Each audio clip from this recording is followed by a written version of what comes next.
بسم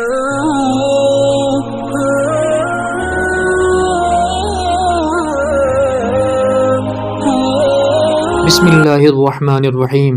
سیدنا حضرت ابراہیم علیہ السلام اپنی بکریوں کا ریوڑ چرا رہے تھے کہ ایک آدمی قریب سے گزرا اور گزرتے ہوئے اس نے اللہ تعالیٰ کی شان میں یہ الفاظ بلند آواز سے کہے: سبحان ذی الملک والملکوت، سبحان ذی العزت والعظمت الہیبت والقدرت والکبریاء والجبروت، جس کا معنی ہے پاک ہے وہ زمین کی بادشاہی اور آسمان کی بادشاہی والا پاک ہے، وہ عزت و بزرگی، ہیبت اور قدرت والا اور بڑائی اور روب دبدبے والا ہے۔ حضرت ابراہیم علیہ السلام نے جب اپنے محبوب حقیقی کی تعریف اتنے پیارے الفاظ میں سنی تو دل مچل اٹھا۔ فرمایا کہ اے بھائی، یہ الفاظ ایک مرتبہ اور کہہ دینا۔ اس نے کہا کہ مجھے اس کے بدلے میں کیا دیں گے؟ آپ علیہ السلام نے فرمایا کہ آدھی بکریاں۔ اس نے یہ الفاظ دوبارہ کہہ دیے۔ آپ کو اتنا لطف آیا کہ بے قرار ہو کر فرمایا اے بھائی،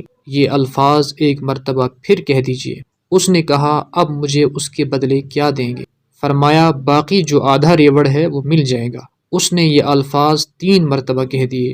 آپ کو اتنا لطف آیا کہ بے ساختہ کہا اے بھائی، یہ الفاظ ایک مرتبہ اور کہہ دیجئے۔ اس نے کہا اب تو آپ کے پاس دینے کے لیے کچھ نہیں بچا، اب آپ کیا کریں گے؟ فرمایا کہ میرے بھائی، تیری بکریاں چرایا کروں گا، تم ایک مرتبہ میرے محبوب کی تعریف اور کر دو۔ اس نے کہا حضرت ابراہیم خلیل اللہ، آپ کو مبارک ہو، میں تو فرشتہ ہوں، مجھے اللہ تعالیٰ نے بھیجا ہے کہ جاؤ اور میرا نام لو اور دیکھو کہ وہ میرے نام کے کیا دام لگاتا ہے۔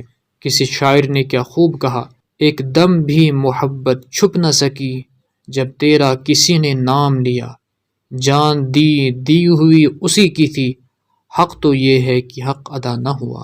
حضرت ابراہیم علیہ السلام کی روح لینے کے لیے ملک الموت آئے اور انہوں نے فرمایا: حل رأیت خلیلا یقبض روح خلیلی، کیا آپ نے کسی ایسے دوست کو دیکھا ہے جو اپنے خلیل کی روح کو قبض کر رہا ہو؟ انہوں نے کہا کہ اچھا، اللہ تعالیٰ سے پہلے پوچھتا ہوں۔ ملک الموت نے اللہ تعالیٰ کے حضور عرض کیا تو اللہ نے فرمایا کہ جاؤ میرے حبیب کو پیغام دے دو: حل رأیت خلیلا یکرہ لقاء خلیلی، کیا تم نے کسی دوست کو دیکھا کہ اپنے دوست کی ملاقات سے انکار کر رہا ہو؟ تو جیسے ہی ان کو پتہ چلا کہ موت اللہ تعالیٰ کی ملاقات کا طریقہ ہے، کہنے لگے کہ ملک الموت، جلدی کرو، یعنی جلدی روح قبض کرو، مجھے اپنے مالک سے ملا دو۔ یہ تھی تمنا حضرت ابراہیم علیہ السلام کی کہ اب تو جلد سے جلد اپنے پیارے اللہ کے حضور جا پہنچے اور ملاقات سے لطف اندوز ہوں۔ اللہ تعالی ہمیں عبرت کی توفیق عطا فرمائے۔